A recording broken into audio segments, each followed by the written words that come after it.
እጅግ በጣም ለማመን የሚከብድ ነገር ነው የተፈጠረው።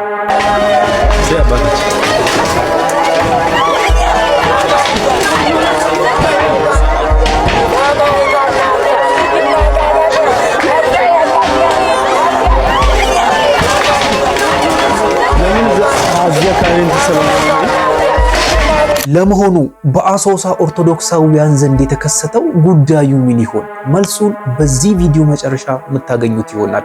ለቻናሉ አዲስ ከሆናችሁ ቻናሉን ሰብስክራይብ በማድረግ ተቀላቀሉን። ይህ ቪዲዮ ለሁሉም እንዲዳረስ ደግሞ እንደተለመደው በደንብ ላይክ እና ሼር ማድረጋችሁን አትርሱ። ወደ ጉዳዩ እንሄዳለን። ኢየሩሳሌም ሆይ ምስጋናን ጀምሪ መለከትን ነፊነ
ለምን እዚህ አካባቢ እንትን ስለሆነ ነው እንጂ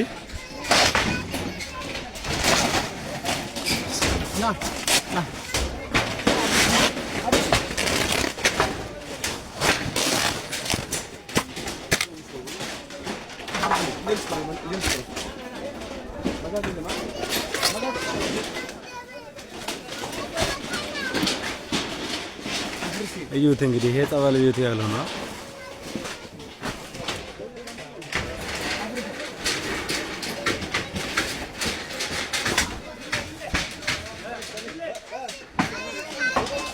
በስመ አብ ወወልድ ወመንፈስ ቅዱስ። እንግዲህ ውድ ክብሯን ተመልካቾቼ መጀመሪያ ሙሉ ቪዲዮን ሳታዩ ኮመንት አትስጡ። እንግዲህ ይሄ ነገር የተፈጸመው በአሶሳ ነው። ይሄ ጉዳይ የተፈጸመው ጉዳዩ ምንድነው? ባጭሩ ሳብራራላችሁ እንግዲህ በአሶሳ ከተማ እንግዲህ አንድ ግለሰብ ነው ከቤተክርስቲያን ዕውቅና ውጪ መሬት በመውሰድ እንግዲህ ከሀገረ ስብከቱ ዕውቅና ውጪ ማለት ነው መሬት በመውሰድ ቤተክርስቲያንን እገነባለሁ የጊዮርጊስ ቤተክርስቲያንን እገነባለሁ በማለት እንግዲህ ከቤተክርስቲያን አስተምሮ ውጪ ከኦርቶዶክስ ተዋህዶ አስተምሮ ውጪ በራሱ አካሄድ የራሱን አይነት እንቅስቃሴ ፍጹም ከሃይማኖታችን ውጪ የሆነ ነገር ሲፈጽምበት የነበረውን አዳራሽ ጨምሮ ሌሎች ነገሮችንም ጭምር ነው እንግዲህ እያፈረሱ የተመለከታችሁት። ይሄም ጉዳይ ሲሆን እንግዲህ ሀገረ ስብከቱ ዕውቅና አለው፣ ጳጳሳቱም የተገኙበት ነው። በኋላ ወደ ቪዲዮ አሳያችኋለሁ። እንደተመለከታችሁም እንግዲህ የጸጥታ ኃይሎችም ተገኝተውበታል። ይሄንን ጉዳይ እንግዲህ ለመፍታት ብዙ ርቀት ተኪዷል፣ ያው ከሀገረ ስብከቱ ጋር ማለት ነው። ያ ግለሰብ ይሄንን ቤተክርስቲያን ሳያቋቁም በሀገረ ስብከቱ ስር ሆኖ ዕውቅናን ኑሮት ማድረግ እንዳለበት ተነግሮታል። ነገር ግን አሻፈረኝ በማለት በራሱ እኔ የራሴን ሃይማኖት አቋቁማለሁ በሚል በኦርቶዶክስ ስም እንግዲህ እንደዚህ አይነት ነገሮችን ሲፈጽም በውስጡም የጥንቁልና ነገሮች ናቸው ሲያካሂድ የነበረ የሚል መረጃ ነው ያለው። እነዚህ አይነት ነገሮችን ነው እንግዲህ የአሶሳ ኦርቶዶክሳውያን በህብረት በመሆን ከሀገረ ስብከቱ ጋር በመሆን የጸጥታ ኃይሎች ባሉበት ዕውቅና ተሰጥቶት ነው ይሄን ነገር እያደረጉ የነበሩት ማለት ነው። እስቲ ሙሉ መረጃውን ለማግኘት ወደ ቀጣዩ እንሂድ። እስቲ በሁለት ጊዮርጊስ አለ። ይሄ በአንድ መሬት ላይ ጊዮርጊስ ቤተክርስቲያን እየሰራ ህዝቡን ለማጋጨት ምን ያመጣል የሚለውን ነገር አሁን አንተ ኃላፊነት ወስደ ለምን መሰለህ አሁን አንተ ይኸውልህ በቃ እኔ ደግሞ ምልህ ማለት ነው አንተ በ200 ጽዋ ማህበርተኛ ይሄን ቤተክርስቲያን እየሰራው ነው ብለሃል። አትችልም። ኦርቶዶክስ ተዋህዶ ነው ራሴ ነው ኦርቶዶክስ ተዋህዶ ሃይማኖት ከሆንክ በሀገረ ስብከት ስር ነው የምትተዳደረው። ገና ጠይቃለሁ እኮ ይኸው ኦርቶዶክስ ተዋህዶ ሃይማኖት ከሆን አትችልም። ይኸው በህግ ያስጠይቃል። በነገራችን ላይ አይ ዞሮ እንግዲህ እንደተመለከታችሁት ግለሰቡ አሁን የተመለከታችሁት ነው። መጨረሻ ላይ አሁን ስክሪኑ ላይ እንደምታዩት ከሀገረ ስብከቱ እንግዲህ የተላከ ደብዳቤም አለ። ያው እዛ ላይ ማንበብ ትችላላችሁ። በሀገረ ስብከቱ ስር እንዲሆን ነበር ሲጠየቅ የነበረው ግለሰቡ ማለት ነው። ደግሞ ትንሽ ግራ የገባኝ ኦርቶዶክስ ተዋህዶ ሃይማኖት ተከታይ ነን ሲባል እኔ የራሴ ሃይማኖት አለኝ የሚለው ነገር ትንሽ አጠራጥሮኛል። እኔምና ኖርማል ሰውየው መሬቱን ተቀብሎ ጉልላቱን ማለት ቤቱን ቤተክርስቲያኑን እየሰራ ከጀርባ ያለውን ቤተክርስቲያን ማለት ነው እየሰራ ጉልላቱን እስኪያስቀምጥ ድረስ ምንም አልታወቀም ነበር። ጀስት ያው በግለሰብ ደረጃ ስለሆነ ሀገረ ስብከቱን ስለማያውቀው የራሱን የሆነ ነገር ነው የሚሰራ በሚል ነው ሁሉም ነገር ዝም ሲባል የነበረው። ነገር ግን ልክ ቤቱን ሰርቶ ጨርሶ ላይ ጉልላቱን ሲያስቀምጥ ነው ያኔ የተነቃው ማለት ነውና ግለሰቡ እንግዲህ በጣም ባዕድ የሆኑ ነገሮችን የጥንቁልና ነገሮችን ሲፈጽምበት እንደነበረ ነው እንግዲህ መረጃዎች የሚያመለክቱት። ከደብዳቤው ላይ እንግዲህ አሁን ስክሪኑ ላይ ደብዳቤው ላይ እንዳነበባችሁት እንግዲህ ይህ ግለሰብ ፍጹም ከሀገረ ስብከቱ እውቅና ውጪ ከቤተክርስቲያን እውቅና ውጪ እያደረገ ያለው እንቅስቃሴ ከቤተክርስቲያን እውቅና ውጪ እንደሆነ ነው እንግዲህ ከደብዳቤው የተረዳ ነው ማለት ነው። በዚህም እንግዲህ የቤት እንዲቃጠልና ቦታውም እንዲፈርስና ንዋየ ቅዱሳቱን ተሰብስበው የሆነ ቦታ እንዲቀመጡ ተደርጓል ማለት ነው። እንግዲህ እንደዚህ አይነት እንቅስቃሴዎች መቼም አንድ ቤተክርስቲያን ስትገነባ ያው በሀገረ ስብከቱ መዋቅር አላት፣ ቤተክርስቲያን አስተዳደራዊ መዋቅር አላት። በዛ ስር ቤተክርስቲያኑ የቤተክርስቲያኑ አስተዳደር አውቆ እውቅና ተሰጥቶት ነው የትኛውም ደብር የሚቋቋመው የሚገነባው ማለት ነው፣ የትኛውም ቤተክርስቲያን ማለት ነው። ስለዚህ ቅዱስ ሲኖዶስ ባዘጋጀው እንዲሁም ደግሞ በክርስቲያን መዋቅር ደረጃ እያንዳንዱ ነገር ተሂዶ ነው ፍቃድ ተሰጥቶት መሬትም ሁሉም ነገር የሚሆነው ማለት ነው። ነገር ግን ይሄ ግለሰብ ፍጹም ከዚህ በሆነ ውጪ ነው ይሄንን እንቅስቃሴ ሲያደርግ የነበረው። ከሆነም በኋላ ይሄንን ነገር ፍቃድ ውሰድ በሀገረ ስብከቱ እውቅና ውሰድ ሲባልም ሰውየው እንግዲህ አልፈልግም፣ የራሴ ሃይማኖት አለኝ በራሴ ስም ነው ማቋቋመው ሲል ነበርና ነገር ግን መስቀል አለው ስሙ ደግሞ ኦርቶዶክስ ነው። የቤተክርስቲያኑ ስም በኦርቶዶክስ ስር እንዳለ ነው። እንደገና ደግሞ ሙሉ ነገሩ በቃ ከኦርቶዶክስ ተዋህዶ ጋር ሆኖ ግን ምንም አይነት እውቅና የለውም። በቃ ምንም እንደሚሰራ ምን እየሰራበት እንደሆነ አይታወቅም። በቤተክርስቲያን ውስጥ ምን እያደረገበት እንደሆነ አይታወቅም። አዳራሽም ሰርቷል። በአዳራሽ ውስጥ ምን እየተከናወነ እንደሆነ ምንም አይታወቅም። የሚገርማችሁ እሱ የሚያቋቁመው ቤተክርስቲያን ጊዮርጊስ ቤተክርስቲያን የሚባለው ቤተክርስቲያን እዛው ጎረቤት እዛው ሶስት አካባቢ ቀበሌ 2 ወደ 2 አካባቢ አለ ድጋሚ ማለት ነውና እዛው እያለ ድጋሚ እዛ ሌላ ማቋቋም ይሄ ሌላ እዛ ያሉትን ምናልባት እንግዲህ ሌላ ነገሮችን ለማጋጨትም ግጭት ለመፍጠርም የሚልም መረጃ አለና በሌላ ኬዝ ማለት ነውና ብቻ ሰውየው ሙሉ እንቅስቃሴው ከኦርቶዶክስ ተዋህዶ ሃይማኖት ውጪ ከሀገረ ስብከቱ ውጪ ከጳጳሳቱ እንዲሁም ደግሞ ከካህናቱ ከመምህራኑ ውጪ ነው በቃ ቶታሊ ማለት ነውና ከቤተክርስቲያን መዋቅሩ ውጪ በሆነ መንገድ ነው ሲንቀሳቀስ የነበረው። ለዛ ነው እንግዲህ ቀደም ያያችሁት ቪዲዮ ሀገረ ስብከቱ ተገኝቶ የጸጥታ ኃይሎች ተገኝቶ ጳጳሳቱ በተገኙበት እንዲፈርስ የተደረገው ማለት ነው። እና እንግዲህ ያኔ ስትመለከቱ ብዙ ምዕመናን ሲያለቅሱ ስዕል አድኖ ሲይዙ የእመቤታችን የኪዳነ ምሕረትን ስዕል ወስደው ሲወጡ ምናምን ተመልክታችኋልና እዛ በነበረው ሁኔታ ሁሉም ሰው ተደናግጧል ማለት አልጠበቀም በዚህ መልኩ ማለት ነውና ውስጡ ገብቶ ሲታይ ያለው ቁሳቁስ የጸበል ቤት ነው ተብሎ የተቀመጡ ዕቃዎች ሲታዩ ፍጹም ከኦርቶዶክስ ሃይማኖት ስርዓትና ትውፊት ውጪ አስተምሮት ውጪ የሆኑ ነገሮች ናቸው ያሉት። አንዳንድ ዕቃዎች የባዕድ ነገሮች ያሉበት አሉና ብቻ ሰውየው በጣም ጥሩ ያልሆነ ማለት ከቤተክርስቲያን አስተምሮት ውጪ የሆኑ ነገሮችን ሲያከናውንበት የነበረ ቦታ ነው እንግዲህ አዳራሽ ነው እንግዲህ የፈረሰው ማለት ነውና እስቲ እንቀጥላለን ወደ ቀጣዩ ማለት ነው።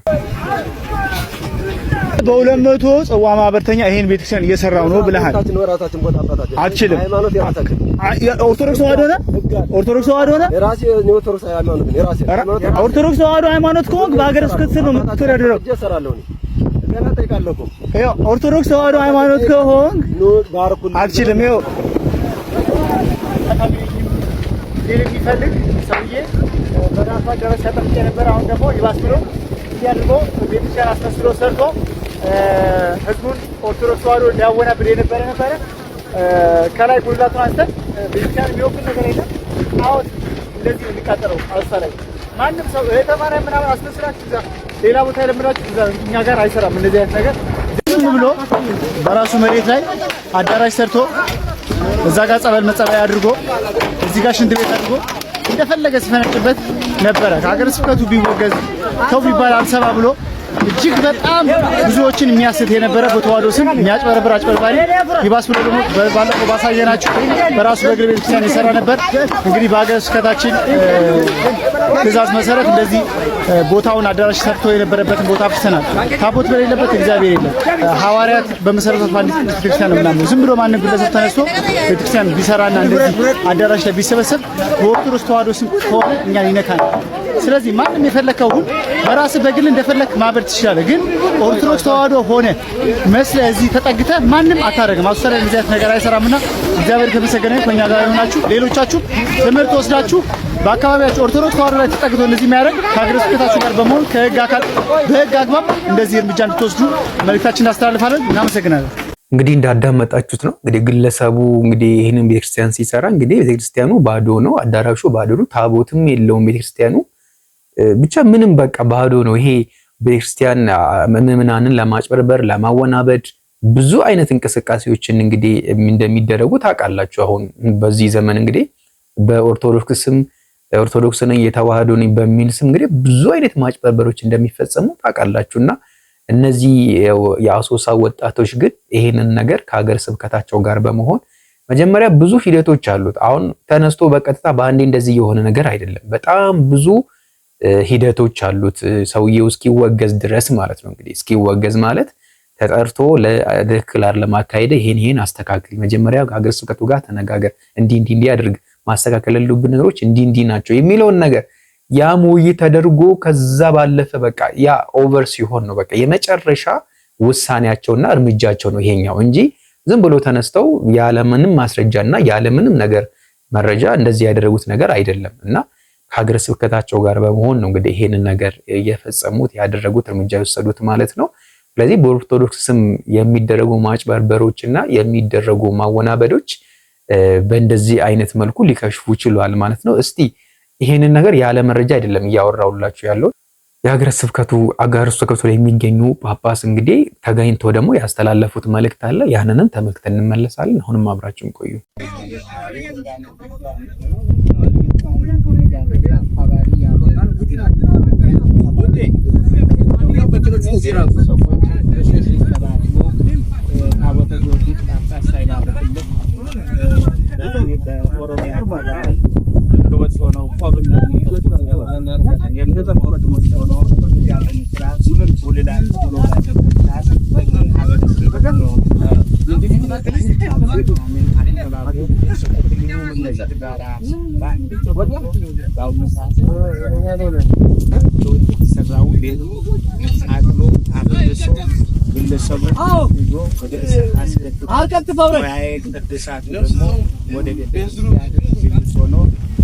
ቤተክርስቲያንን ከህገ ወጦች ከአርዮስ ልጅ ከመቅዶኒዎስ ልጅ ከንስጥሮስ ልጅ እናት ቤተክርስቲያንን በቤኒሻንጉል ጉሙዝ ከህገ ወጦች እጅ በአሁኑ ሰዓት በመዳን ችላለች። የተዋሕዶ ልጆች እንኳን ደስ አላችሁ፣ እግዚአብሔር ይባርካችሁ ይቀድሳችሁ። በቤኒሻንጉል ያለው የህገ ወጦች መውገድ በኦሮሚያ አካባቢ ህገወጦች ኦርቶዶክስን ለማፍረስ ጳጳስ ሳይሆን ጳጳስ እንሆናለን ያሉትን በሙሉ በዚሁ መልክ የምንሄድበት መሆኑን የኢትዮጵያ ሕዝብ እንዲያውቁን ለመግለጽ እንሞክራለን። እግዚአብሔር ይጠብቅልን፣ እግዚአብሔር ይባርክልን። የአሶሳ ሀገረ ስብከትና የአሶሳ ወጣቶችና የክልሉ መንግስት ሳላመሰግን አላልፍም። እግዚአብሔር ይባርክ። አቶ መብራቴ የተባለው ግለሰብ ግን ስልጣነ ክህነት የሌለው ዲቁና የሌለው ቅስና የሌለው አናጉንስጢስነት የሌለው የበርበሬ ነጋዴ የነበረ ሰው ስለነበረ ከአሁኑ ሰዓት ጀምሮ በስልጣነ ጴጥሮስ ጳውሎስ አውግቼ ለይቼው እግዚአብሔር አሁን ህገወጥ አጥማጭ ነው እንደሚያዩት ህገወጥ አጥማጭ ለሌሎቹ አካባቢ ሌሎች ህገወጥ አጥማጮች ምዕመናንን እየነጠቁ የተለያዩ ካህናትን ጭምር በገንዘብ እየገዙ አይነት ስራ እየሰሩ ስላለ በሌላው አካባቢም ተሞክሮና ትምህርት ሲሆን ህገወጥ አጥማጮች እንዲወገዙ ምን ማድረግ አለበት? ቤኒሻንጉል ጉሙዝ አሶሳ ሀገረ ስብከት በሌላው ማስተማሪያ ይሆን የሰውዬ ክህነት የለውም እንዳልኩት አቶ ነው ግን አጥማቂ ነኝ ብሎ ለኩላሊት ለስኳር ተመሳሰሉ መድኃኒት ነኝ ብሎ 50 ሰው በላይ ተክሎ አጠምቃለሁ ብሎ ያሴት ያጋባ ያዳራ የኖረ አቡራ ዘንድ ይላል ወይ ደግሞ ጆቢራ ይላል። ስለዚህ በሌላው ሀገረ ስብከት በቤኒሻንጉል ሀገረ ስብከት ትምህርት ወስደው ህገወጥ አጥማቂያ ህገወጥ ጆቢራዎች ህገወጥ ተዋህዶን የሚነዱ ሰዎች በቤተ ክርስቲያኗ የሚነዱ ሰዎች ይዞታዋን ድንበሯን የሚደፍሩ ሰዎች አንድ ላይ ሆነን ከአሶሳ ጀምረን በሌላ ህግ እንዲከበር እናደርጋለን።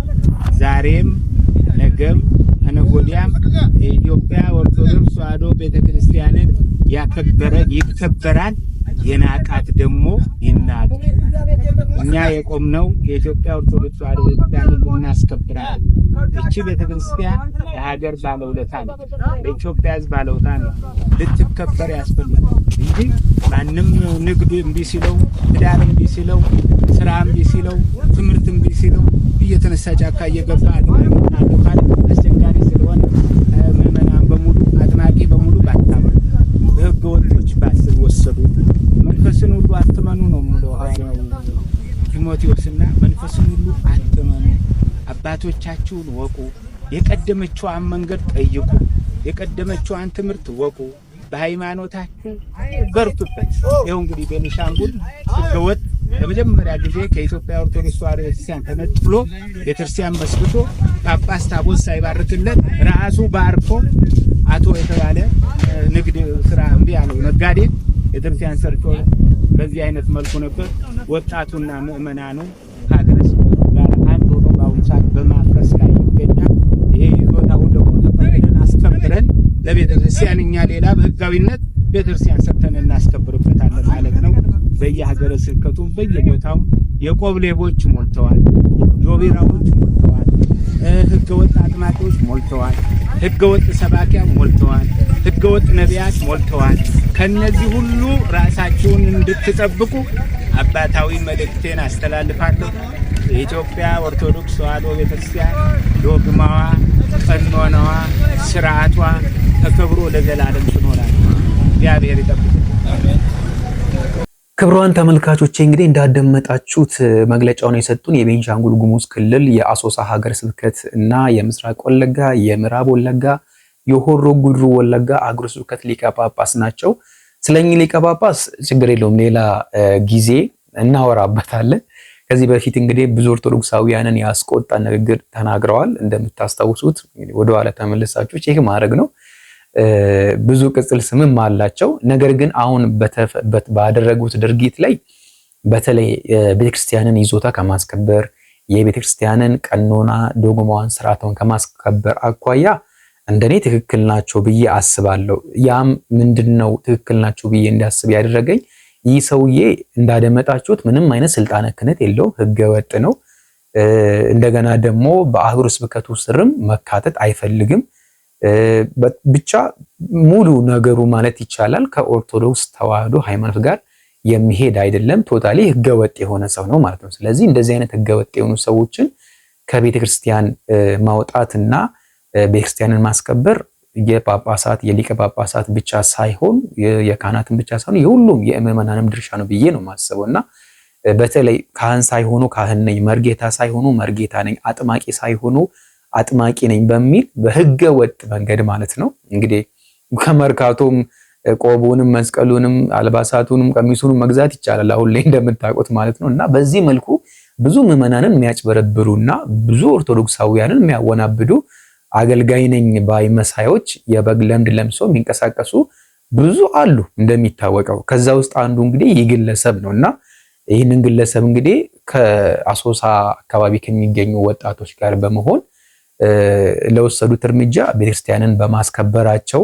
ጥሩ ነው ብዬ አስባለሁ እንደኔ። ነገር ግን ትንሽ ኮመንት የምሰጠው ምናልባት ቀደም አይታችሁ ከሆነ ሲቃጠል አይታችኋል። የቤተክርስቲያኑን ለመስራት ጀምሮ የተቃጠለው እንትን አይታችኋል። ከሚቃጠል ይልቅ ቆርቆሮውን አንስቶ እንጨቱን አንስተው በገንዘብ የሚቀየረው በገንዘብ ተቀይሮ በጣም ብዙ የተቸገሩ አድባራት ስላሉ ማለት ነው ለነሱ እንኳን አንዳንድ ነገሮችን መግዣ ማቋቋሚያ ይሆናል። ንብረቱ ቀላል አይደለም።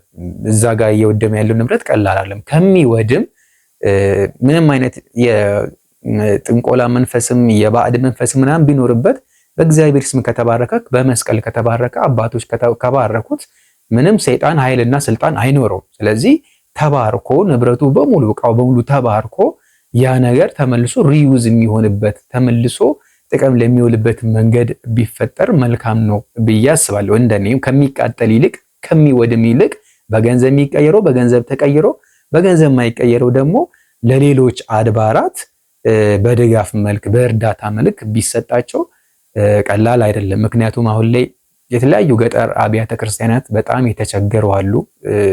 የሳር ክዳን አድርገው የሚጠቀሙ አሉ። ጧፍ ያሌላቸው አሉ። ቤታቸው ቤተክርስቲያን ሊፈርሱ እየደረሱ ብዙ ቦታዎች ብቻ አሉ። ታውቃላችሁ በየቲክቶኩ እንግዲህ ይሄንን ቤተክርስቲያን ማሰሪያ የሚል ብዙ እርዳታዎች ድጋፎች ይሰበሰባሉና ከዚህ አንፃር ከሚቃጠል ይልቅ እንደው ወደ ገንዘብ ተቀይሮም ቢሆን በሌላ መንገድ ተባርኮ ነገሩ ንብረቱ ተባርኮ ተመልሶ ለጥቅም ለሚውልበት መንገድ ቢመቻች ጥሩ ነው ብዬ አስባለሁ እንደኔ። ክብሯን ወዳጆች ቤተሰቦች እንግዲህ ይሄ ነገር እንግዲህ አሁን አይደለም የተፈጠረው ትንሽ ቆየት ብሏል። ነገር ግን በተለያዩ ሶሻል ሚዲያዎች ላይ ሲዘዋወር ያየሁት ነው። ምናልባት በራሳችንን ቤተክርስቲያንን ከህገ ወጦች፣ ከአስመሳዮች፣ ከአጭበርባሪዎች፣ ከአወናባጆች ለመጠበቅ እንደዚህ አይነት አስተማሪ የሆኑ ቪዲዮዎች በተለይ አሶሳ ኦርቶዶክሳውያን ወጣቶች የሰሩት አስተማሪ የሆነ ነገር በሌሎችም ሊተገበር ይገባል ብዬ ስላሰብኩኝ ነው ይሄንን ቪዲዮ ያመጣሁላችሁ። ምክንያቱም አሁን ላይ እንደምታዩት እንግዲህ ከተማችን ላይ የተለያዩ አካባቢዎች ላይ ለምሳሌ እንደ እህተ ማርያምን መመልከት ይቻላል። በኦርቶዶክስ ስም በሌላ ስም ብዙ አይነት እንቅስቃሴዎች የሚያደርጉ የሚያጭበረብሩ አሉና ከእንደነዚህ አይነት ህገወጥ አስመሳዮች ራሳችንን ልንጠብቅ ይገባል ብዬ አስባለሁ። እስቲ በዛሬ ቪዲዮ ላይ ያላችሁ ሐሳብ አስተያየትም ካለ ወይ ደግሞ የምታውቁት መረጃ ካለ ኮመንት ላይ አስቀምጡልኝ፣ እናነበዋለን። በቀጣይ በሌሎች ፕሮግራሞችና ቪዲዮ እመለሳለሁ። እስከዛ ድረስ ሰላም ቆዩ።